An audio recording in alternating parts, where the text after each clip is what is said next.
जय श्री राधे कृष्ण। आइए आज आप सब जानेंगे वर्ष 2026 फाल्गुन मास कृष्ण पक्ष में एकादशी का व्रत कब धारण किया जा रहा है। तो जानेंगे व्रत के शुभ मुहूर्त के बारे में, पारण समय के बारे में, पारण कब और किस चीज से किया जाएगा, इस दिन खास करके भगवान को किस वस्तु का भोग लगाए, इस दिन किस प्रकार से भगवान की पूजा करनी चाहिए।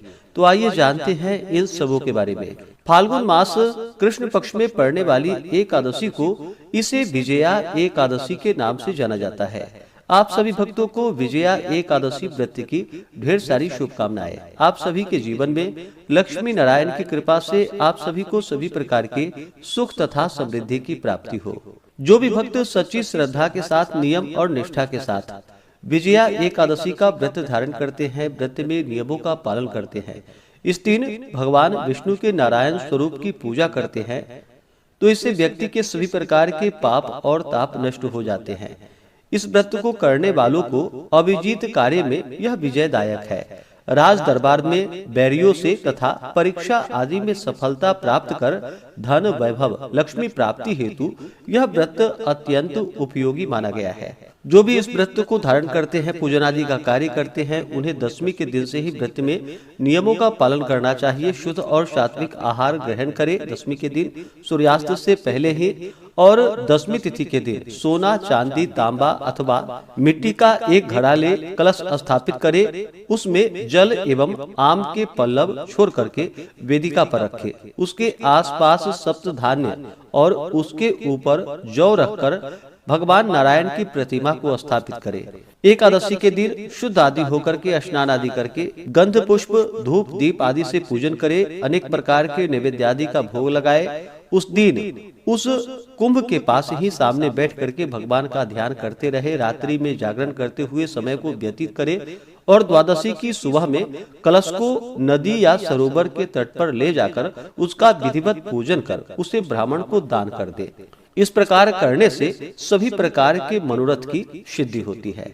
फाल्गुन मास कृष्ण पक्ष की एकादशी तिथि प्रारंभ समय 12 फरवरी 2026 दिन गुरुवार दोपहर 12:24 और एकादशी तिथि की जो समाप्ति है वह 13 फरवरी 2026 दिन शुक्रवार दोपहर 2:27 पे एकादशी तिथि की समाप्ति है। तो सूर्योदय व्यापनी के अनुसार स्मार्त हो या वैष्णव हो, सबों के लिए जो कि 13 फरवरी 2026 दिन शुक्रवार को एकादशी का व्रत धारण किया जाएगा। व्रत पारण के लिए कहा गया है, व्रत का पारण हरिवासर समाप्त होने के बाद करना चाहिए और द्वादशी तिथि में ही करनी चाहिए। हरिवासर का समय द्वादशी तिथि का पहला चौथाई हिस्सा हरिवासर का होता है।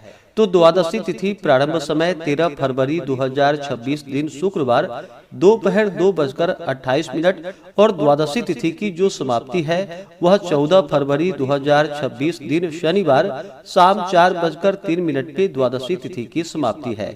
तो हरिवासर समाप्त जो कि 13 फरवरी की रात्रि 9:30 बजे तक हो जाएगा। तो व्रत का पारण 14 फरवरी दिन शनिवार को सुबह 7:23 से सुबह 9:21 तक विजया एकादशी व्रत का पारण किया जाएगा। इस व्रत का पारण गोदधना पारणम यानी कि गाय के दूध के दही से इस व्रत का पारण है।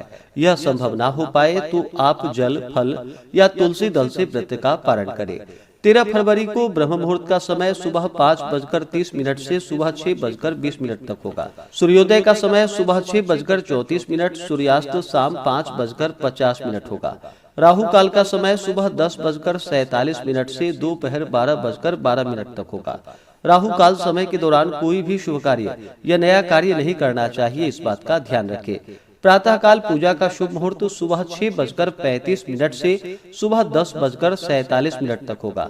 शाम को पूजा का शुभ मुहूर्त शाम 4:26 से शाम 5:51 तक होगा और विशेष रात्रि में पूजा का मुहूर्त रात्रि 9:01 से रात्रि 10:36 तक होगा। 13 फरवरी को नक्षत्र मूल होगा शाम 4:13 तक। उसके बाद पूर्वाषाढ़ा नक्षत्र होगा। योग वज्र होगा रात्रि 3:23 तक। उसके बाद सिद्धि योग होगा। तो इस दिन पूरे विधि विधान के साथ भगवान का पूजन करें। जब भी भगवान को भोग लगाते हैं तो तुलसी दल अवश्य ही डाल करके भगवान को भोग लगाए। इस दिन खास करके तुलसी दल डाल करके ही भगवान को भोग लगाए। इस दिन खास करके जो कि सिंघारे का भोग भगवान को अवश्य ही लगाए और उसे प्रसाद के रूप में ग्रहण भी करना चाहिए। यह अनंत फलदायी माना गया है। व्रत को पूर्ण निष्ठा भक्ति भाव के साथ धारण करे, भगवान का पूजन नाम जप आदि का कार्य करे तो यह बड़ा ही पुण्य फलदायी होता है। व्रत को जो कि दिन रात्रि उपवास रहते हुए धारण करना चाहिए। जो उपवास नहीं रह पाते हो, जिनका स्वास्थ्य सही ना हो, तो आप एक समय फलाहार ग्रहण करके व्रत को धारण करें। तो आशा करता हूँ कि यह जानकारी आपको अच्छा लगा हो। इसी प्रकार से ज्ञानवर्धक जानकारियाँ प्राप्त करते रहने के लिए, व्रत पूजा के बारे में जानने के लिए, कथा को सुनने के लिए चैनल पे अगर आप पहली बार आए हैं तो चैनल को लाल बटन दबा करके सब्सक्राइब करें, साथ में बेल आइकन घंटी को दबाएं ताकि आने वाली वीडियो का नोटिफिकेशन आपको समय से मिलता रहे।